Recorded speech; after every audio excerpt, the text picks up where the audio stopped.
guys, Mike here again. Hope is alive, Hope's name is Jesus. I want to look over the next couple of videos at favor and success. And I just want to look at some of the characters and characteristics of successful biblical people. I might do a couple now and some in the future. But I've entitled this, I Don't Like What I'm Hearing. 1 Samuel chapter 18 verse 8, Saul was very angry. This refrain displeased him greatly. They have credited David with tens of thousands, he thought, but me with only thousands. What more can he get but the kingdom? In verse 9, from that time on, Saul kept a close eye on David. Coming into town and the people are crying out, Saul has slain his thousands and David his tens of thousands. And then it just, as it says there, Saul was very upset with that. I don't like what I'm hearing. And yet at that time, if you go back and look at the scriptures, we know that David had killed a bear, we know that he had killed a lion, and we know that he had killed a Philistine, a big fella by the name of Goliath. But it doesn't say that he had killed thousands of people. And I believe that it was a recognition of favor upon David's life. I believe that was a prophetic utterance from the people. You see, Saul had been their leader, but he failed, and the anointing on his life had gone. A great Bible scholar by the name of R.T. Kendall, he calls Saul as yesterday's man.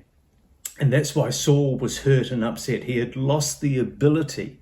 At his best, he could kill 1,000, whereas David would be 10 times better than what Saul was.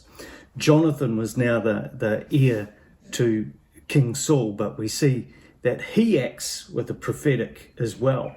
And it's not always just a prophetic voice where things happen, it's actually a prophetic act. And if you have a look at what Jonathan does, he takes off his royal regalia, he takes off his robe, he takes off his tunic, he takes off his sword, he takes off his bow from his back, and he takes off his belt and he gives them all to David. That's a prophetic act.